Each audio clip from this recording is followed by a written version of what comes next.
నమస్తే. Welcome to our channel. నేను మీ శాలిని. ఇటు తెలంగాణలో బీఆర్ఎస్ పార్టీ నుండి కవితను సస్పెండ్ చేశారు కేసీఆర్. అయితే తర్వాత ఈరోజు కవిత ప్రెస్ మీట్ పెట్టి కొన్ని ఆరోపణలైతే చేస్తుంది. అయితే దీని మీద పూర్తిగా విశ్లేషించడానికి మనతో పాటు స్టూడియోలో ఉన్నారు పొలిటికల్ అనలిస్ట్ శ్రీలీల గారు ఉన్నారు. వారిని అడిగి విషయాలను తెలుసుకునే ప్రయత్నం చేద్దాం. నమస్కారం మేడం. నమస్తే అమ్మా. కల్వకుంట్ల కవిత దేవనపల్లె కవితగా మారబోతుందా అంటే మీరేం చెప్తారు మేడం? కల్వకుంట్ల కవిత అంటే కల్వకుంట్ల చంద్రశేఖర్ గారి అమ్మాయి ఒకప్పుడు. కానీ పెళ్ళైన తర్వాత ఇంటి పేరు మారిద్ది. ఏ ఆడపిల్లకైనా ఎక్కడైనా ఎవరికైనా తెలిసిన విషయం. కానీ అదేదో అంతా కూడా అత్తి చేస్తే ఎలా ఉండిద్దనంటే ఇది ఇలానే ఉంటాయి. ఈ రోజున దేవనపల్లి కవిత. మరి నీ పెళ్ళైన తర్వాత భర్త ఇంటి పేరే నీ పేరుగా వాళ్ళ అన్ని విషయాలు కూడా నీ సొంత విషయాలుగా అన్నీ మారిపోతాయి. మరి అలాంటిది ఇంకా కల్వకుంట్ల కవితగానే ఎందుకుంది? ఇన్ని సంవత్సరాల తర్వాత ఇప్పుడు ఎందుకు దేవనపల్లి కవితగా మారిపోయింది? నిన్న చాలా ఊహించని పరిణామం ఒకటి ఎదురైంది.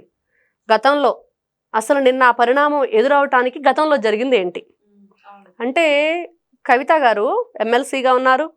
మరి 2023 ఎలక్షన్కి బీఆర్ఎస్ పార్టీ ఓడిపోవటం, ఆ తర్వాత మరి తన కొడుకు ఎవరైతే కవిత గారు ఉన్నారో వాళ్ళ అబ్బాయి మరి విదేశాలకు పై చదువులకు వెళ్ళేటప్పుడు తండ్రి ఆశీస్సుల కోసం తండ్రి దగ్గరకు వెళితే తనకి చేదు అనుభవం ఎదురైంది అనేది కూడా కొన్ని పార్టీ వర్గాల్లో మనం విన్నాం. తర్వాత మరి తెలంగాణ బొగ్గు గని శాఖ అధ్యక్షురాలుగా తను ఉన్నప్పుడు ఆ పదవి నుంచి కూడా తనను తొలగించడం జరిగింది. మరి ఎందుకు జరిగిందో తెలియని విషయం. ఆ తర్వాత ఆవిడ అమెరికాలో ఉన్నప్పుడు బీఆర్ఎస్ సంబంధించి టీఆర్ఎస్ నుంచి బీఆర్ఎస్గా మారిన పార్టీ మరి బీఆర్ఎస్గా టీఆర్ఎస్గా ఆ రజతోత్సవ సభలు జరిగింది అంటే అదంతా క్వశ్చన్ మార్క్గా ఉండిపోయింది. మరి అంతే, ఫస్ట్ నుంచి అది తెలంగాణ రాష్ట్ర పరిరక్షణ సమితికి ఏదో పెట్టుకున్నారు. మరి సడన్గా బీఆర్ఎస్ భారతదేశం అంతా కూడా నా పార్టీని విస్తరిస్తున్నాను భారాస అని చెప్పేసి మార్చారు. ఎందుకు మార్చారు? నా తెలంగాణ నా ఊపిరి అన్న కేసీఆర్ మరి తెలంగాణ మర్చిపోయి భారతీయ దీనిగా ఎందుకు మారిందో ఎవరికి తెలియని విషయం. అంటే ఎప్పుడు తమకి ఏది అనుకూలంగా అనిపిస్తే అలా మారిపోయే వ్యక్తిత్వం గల వ్యక్తులు ఉన్నప్పుడు పార్టీ పరిస్థితి ఎలా ఉండిద్ది అంటే ఇలానే ఉండిద్ది. పార్టీ నుండి సస్పెండ్ చేసిన తర్వాత కేసీఆర్ కేవలం వాళ్ళ కూతురు అని కూడా కాకుండా సస్పెండ్ చేశారు. అయితే ఇప్పుడు కవిత అయితే దీని వెనక పెద్ద కుట్రే ఉందని ఆరోపణలు చేస్తుంది. నిజంగా ఉందంటారు? ఏమంటారు మేడం? పేగు బంధం కన్నా కూడా పార్టీ బంధమే కావాలి. అలానే ఉంది ఈ రోజున. కన్న కూతురు పార్టీ సంబంధించి కొన్ని విషయాలు తన తండ్రికి లేఖ రాసింది. ఎన్నోసార్లు నేను రాస్తూ ఉంటాను, ఈసారి రాసిన లేఖ ఎందుకు బయటికి లీక్ అయింది అనేది కూడా ఆవిడ ఆరోపిస్తున్నారు.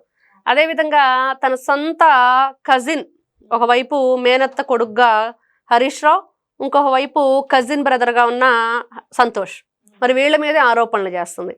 అన్నయ్యని మాత్రం ప్రేమగా రామన్న జాగ్రత్తగా ఉండు, రామన్న దెయ్యాలున్నాయి, రామన్న కోవర్ట్లు ఉన్నారని.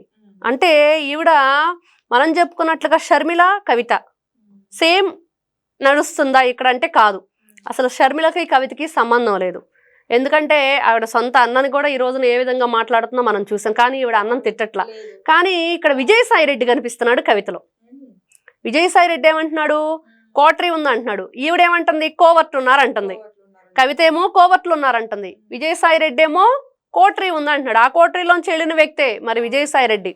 మరి కాకపోతే ఇక్కడ మరో విజయసాయి రెడ్డి కవిత అని ఎందుకు చెప్పుకోవాల్సి వస్తుందంటే, ఈవిడ కూడా ఎమ్మెల్సీ పదవికి ఈ రోజున రాజీనామా. నిన్నటి నుంచి అందరూ ఎదురు చూస్తున్నారు కవిత ప్రెస్ మీట్ ఎప్పుడు పెడుతుంది, ఏం మాట్లాడుతుంది, ఎలాంటి నిర్ణయాలు తీసుకోబోతుందని, మరి ఇంకొక పార్టీ ప్రకటన ఏమన్నా చేస్తుందా అని.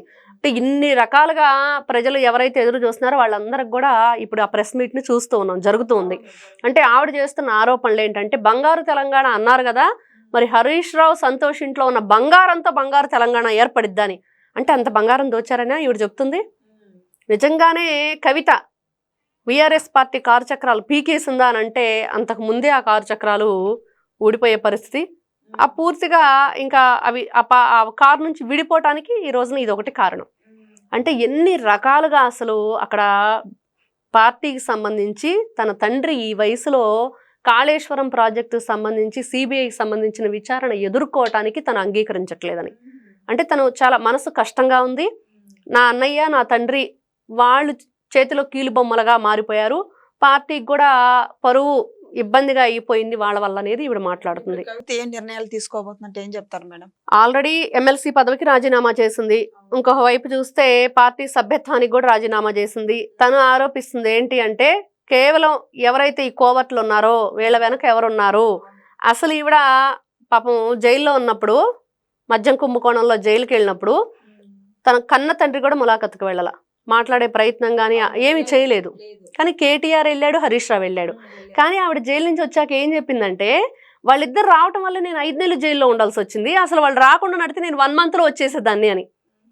అంటే ఇప్పుడు ఆవిడ చెప్పిన మాటలు ఏ విధంగా అర్థం చేసుకోవాలి, ఆవిడ 5 నెలలు రానియకుండా చేయటానికి వాళ్ళు ఎలాంటి ప్రయత్నాలు చేశారు వెళ్ళి. అంటే వాళ్ళు వెళ్ళి కలవటం వల్ల మరి తననే కలిసారా, ఇంకెవరినైనా కలిసారా, ఎవరిని కలిసి ఆవిడని బయటకు రానియకుండా ఆపారు.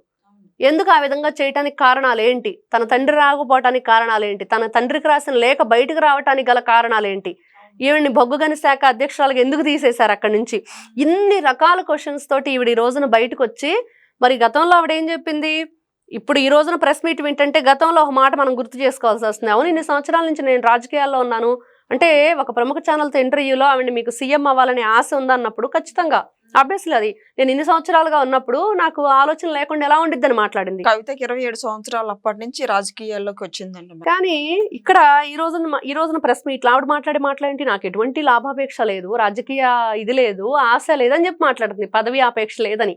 కానీ గతంలో మాట్లాడిన మాటలకి ఇప్పుడు మాటలకి పోల్చుకోలేకపోతున్నారు ఎవరు కూడా. ఆరోపణలు, రకరకాల ఆరోపణలు.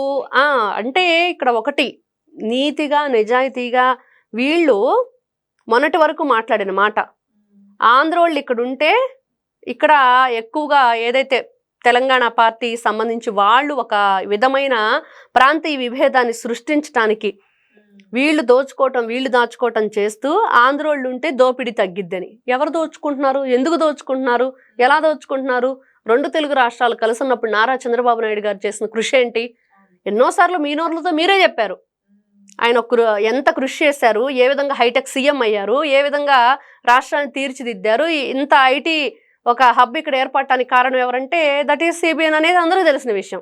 అవన్నీ మర్చిపోయి ఈ రోజున మీకేదో అవసరమైనప్పుడు రాజకీయంగా ఉపయోగించుకునే మాటలే తప్పించి ఇవన్నీ కూడా ఖచ్చితంగా ఈ రోజున కారు చక్రాలు ఊడిపోవటానికి కవితే కారణం. అంటే ఎవరు తీసుకున్న గోతిలో వాళ్లే పడతారు అన్నట్లుగా జగన్మోహన్ రెడ్డి అక్కడేం చేస్తున్నాడు, సేమ్ వీళ్ళు కూడా అంతే. వీళ్ళ స్వలాభం కోసం, వీళ్ళ సొంత లాభం కోసం వీళ్ళు చేస్తున్న పనులకి, కొన్ని మాటలకి, వాళ్ళు గతంలో 10 సంవత్సరాలు చేసిన పరిపాలనకి వాళ్ళు తీసుకున్న గోతిలో వాళ్లే పడతారు అన్నట్లుగా వాళ్ళ కారు చక్రాలు వాళ్లే కూడా తీసుకున్నారు. మేడం, కవిత ఇప్పుడు మరి కొత్త పార్టీ పెట్టబోతుందా లేదా వేరే పార్టీలోకి వెళ్ళే అవకాశం ఉందంటారా, ఏమంటారు? కవితను ఎవరు రానివ్వరు, ఎందుకంటే ఆవిడ ఆల్రెడీ మద్యం కుంభకోణంలో జైలుకి వెళ్ళి వచ్చిన ఖైదీ, బెయిల్ మీద బయట ఉన్నారు. ఈ రోజున ఎవరు ఆవిడని ఏ పార్టీలో తీసుకున్నా కూడా మద్యం కుంభకోణానికి వాళ్ళు సపోర్ట్ చేస్తున్నట్లే, ఇండైరెక్ట్గా అర్థమైపోతుంది అది. కాబట్టి అట్లాంటి ఆలోచన చేసే ప్రయత్నం ఎవ్వరూ చేయరు. ఎందుకంటే గతంలో ఆవిడ రేవంత్ రెడ్డి గారిని కలిసిందని, ఆయన ఢిల్లీ వెళ్ళి పెద్దలతో మంతనాలు జరిపారని, ఆ తర్వాత కేటీఆర్ కూడా చాలా సందర్భాల్లో, సీఎం రమేష్ గారు కూడా ఆ మధ్య పెద్ద గొడవే జరిగింది వాళ్ళిద్దరి మధ్య వారు. మరి ఇవన్నీ కూడా మనం వింటూ ఉన్నాం. ఏం జరుగుతుందంటే అసలు ఆ పార్టీ చాలా 10 సంవత్సరాలు కూడా ఇప్పుడు మనం ఏ అయితే చెప్పుకున్నామో కాళేశ్వరం కానివ్వండి, 10 సంవత్సరాలు వాళ్ళు చేసిన రకరకాల ఈ దోపిడీ ఏదైతే ఉందో దానివల్ల చాలా ఇరుక్కుపోయి ఉన్నారు దాంట్లో. అంత అంటే దిగజారిపోయిన దానిలోకి ఎవరు ఏ పార్టీలోకి ఆహ్వానించాలన్నా కూడా ఆ పార్టీ డ్యామేజ్ అయింది. వాళ్ళు చేసిన తప్పులన్నీ కూడా ఇప్పుడు వీళ్ళు ఒప్పుకున్నట్లు అయిపోయింది, మేము వెనకుండి వాళ్ళకి సపోర్ట్ చేస్తున్నాం అన్నట్లుగా. కాబట్టి మనం గత కొన్ని రోజులుగా చూసాం, ఒక తెలంగాణ జాగృతి కండవ వేసుకొని కవిత చాలా మందితో కూర్చోవటం, అవన్నీ మాట్లాడటం. కాబట్టి తనకంటూ తాను తనకు గుర్తింపు ఉంది కాబట్టి ఆ తెలంగాణ జాగృతి అనే పార్టీనే పెట్టుకుంటుంది, ఆ పార్టీని ముందుకు తీసుకెళ్తుంది. వీళ్ళ మీద పోరాటం అయితే ఆపదు అనేది మరో విజిల్ బ్లోయర్ విజయసాయి రెడ్డిగా, మరో విజిల్ బ్లోయర్ దేవనపల్లి కవిత అని చెప్పి పేరైతే తెచ్చుకునిద్దని మాత్రం ఇక్కడ క్లియర్గా మనకు అర్థమవుతుంది. Thank you madam. నమస్తే.